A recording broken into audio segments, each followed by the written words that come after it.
Hi guys, welcome to part 2 of how to get into Infosys as an associate consultant. So continuing on with what we have already discussed, we all know that guesstimation and approximation is a very important part of any consulting job, be it management consulting, strategy consulting or IT consulting.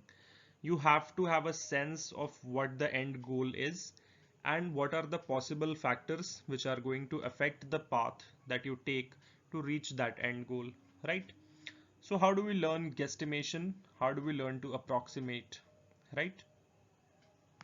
To aid that further, you can also go on the internet and Google out a few of the consulting handbooks that are brought out by various good B schools.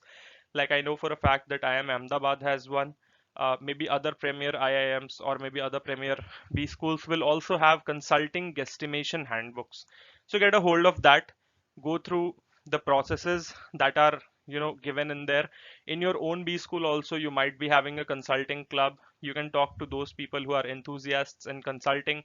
They can get you started on guesstimation. So that's how you prepare. One thing you must remember is that Infosys has a great training program, maybe 50 to 55 days after you have joined. Those first 50 days will be used specifically for training.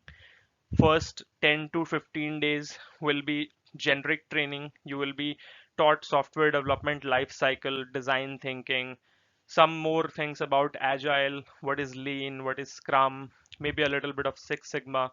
So all these methodologies for those who are not from a tech or manufacturing or software or engineering background, all this will be made available because it's the basic need, and all the IT companies, all the mass recruiter or product based companies are trying to upskill their people on this. Yeah. Once that's done, they will also train you on the specialized skills that you will need for your particular unit. They will give you projects, they will give you assignments also that you need to probably do in a group, and you'll need to pass that. Probably you'll get 1 week of totally unassisted time for that. You cannot approach anybody after that time has started because they would have already trained you by then. So they expect you to do some things independently. Why I'm telling you this is you do not need to have everything learned and everything mugged up for this interview. You just have to have the basics right. You need to have good communication skills. Most importantly, if they ask you a question, try to be thinking on your feet. Do not be stumped, do not be blank, do not stutter, and do not be silent. Give them some approach of what is coming into your mind. Try to tackle the question any which way that you can. Even if it is wrong, even if you have just got 10% of the answer right, that can work in your favor because it will show that even if you don't have 100% of the solution, as a consultant, you can give to the client a starting point or some reference point or some other project or similar functionality that you had come across which can maybe aid and assist in building this particular feature or this particular project, right? Now, mostly I would say you have to be aware, you have to be alert. Read newspapers every day. We have various resources like FinShots and various daily updates from various YouTubers regarding the finance, business, stock markets. Uh, as I said, everything and anything under the sun that affects business that has an aspect which is relevant to a B school student, you have got to try and know about it. Another thing, you have to have very good reading speed because as a consultant you have to go through a lot of material.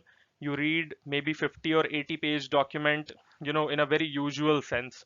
Like, you cannot ask a person that okay, give me 3 hours to go through this document. You have to be able to skim through documents, right? You don't have to read everything in detail, but you have to read the important things over there. You have to make sense of diagrams or make sense of various compilations that they hand over to you. Every 4 months, 6 months, you can be expected to take your part in a new project, and you have to be able to upskill very quickly, and you have to be able to get the knowledge training for that project, the KT, very very quickly. So yeah, how to skill up. Basic topics that you can read about I have mentioned over here. As I said, you need your basic office skills very very good. You have to have good Excel skills, VLOOKUP, HLOOKUP. That will help you in your job. Obviously, they are not going to ask about it in the interview because it's more of a practical aspect. You have to be good with documentation. So MS Word and PPT, those are essential. Apart from that, get a sense of what is ERP, how has it been developed, get a sense of cloud. If you are certified previously in any of the three major cloud providers, the Azure, AWS, or Google Cloud, that's all the strength that you can have in your CV. No problems with that. It will only boost you up.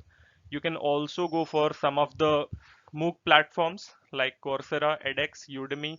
You can take courses from there. You can easily apply for a financial aid and go for the courses, get some learning under your belt. And as long as you are able to talk about the correct terminologies in the correct manner, it will not matter whether you have taken a course or whether you have taken a certification from the first party, right? If you know a little bit about project management, it's good. They are not going to make you project manager straight away, but yes, you will get exposure to various tools like Jira, where you can create various structures which deal with the various aspects of one project, and various teams can use the same software to keep the other people involved in that project aware of what's happening in that project, right?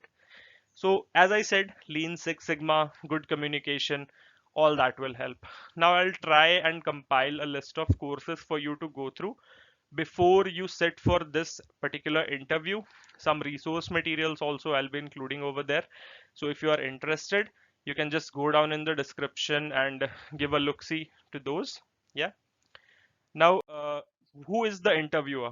Like what you have to be prepared for, that I have told you. Who will be the person interacting with you, what to expect from that guy, that is also as important, right? So as I told you earlier, it would be someone with maybe 10 to 15 years of experience. Mostly, from what my personal observation has been, it will be someone with 10 to 12 years of experience.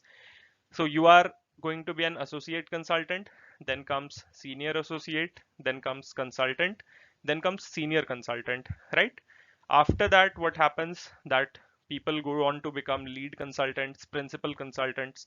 So what I saw, mainly the interviewers were lead consultants from the same unit that you are interviewing for. If you are interviewing for Oracle, it will be someone from Oracle who is a lead consultant. If you are interviewing for retail and consumer goods, it will be someone from there. If you are, interviewing for cloud infrastructure, maybe you will get the lead consultant for that particular domain. So what do they want?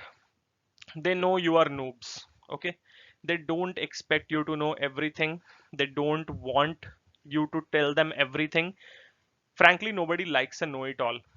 As I said, if you are humble enough and at the same time you are able to communicate something of substance, a little bit, that is enough to ensure your selection, right? So they want good communication. Most of all, what they want is learnability.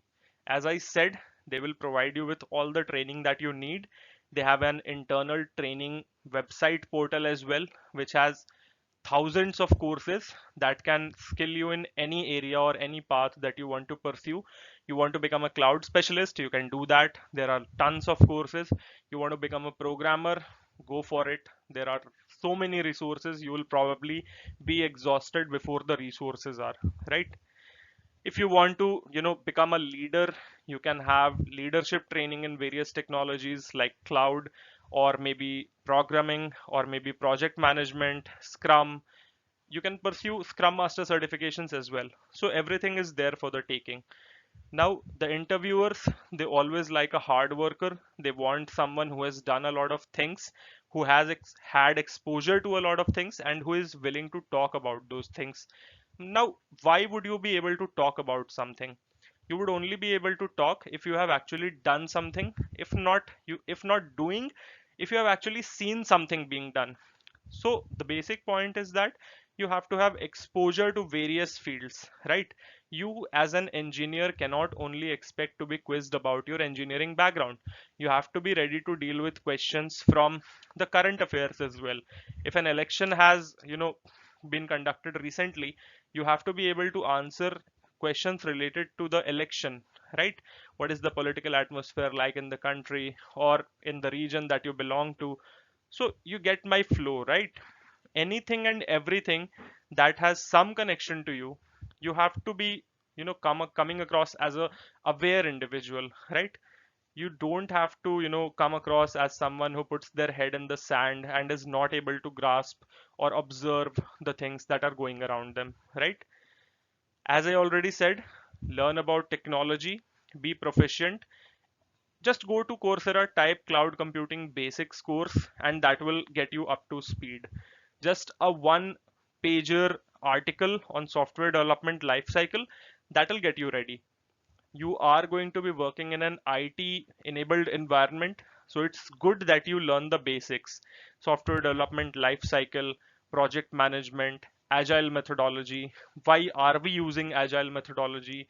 What exactly happens? What are daily stand-ups? What are sprints?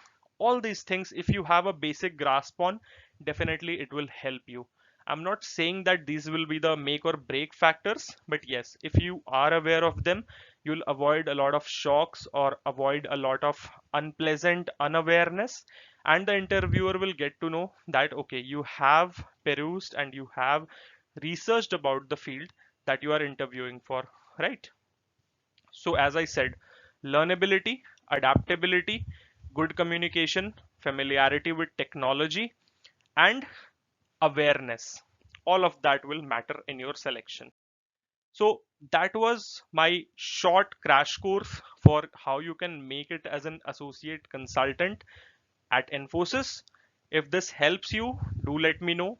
Please like, share, comment, and subscribe to this channel. If you have any further questions regarding any aspect of what I told you, feel free to reach out to me. You can comment down below. You can also reach out to me at LinkedIn. I'll probably put a link below. So yeah, get connected to me if you have any help that you need. And if you have any questions, any doubts, I'm always here to help you. Again, subscribe to the channel. Share this video with your friends. I had a friend with me in the interviews who was not selected, but who got a job the very next day. But he did give me the tip for the next round, and that did help me to get selected myself as an Acon. So yeah, you can treat this video as coming from the horse's mouth itself. Just like, share, comment, and subscribe to the channel. And I'll see you next time. Thank you. And yes, good luck everyone.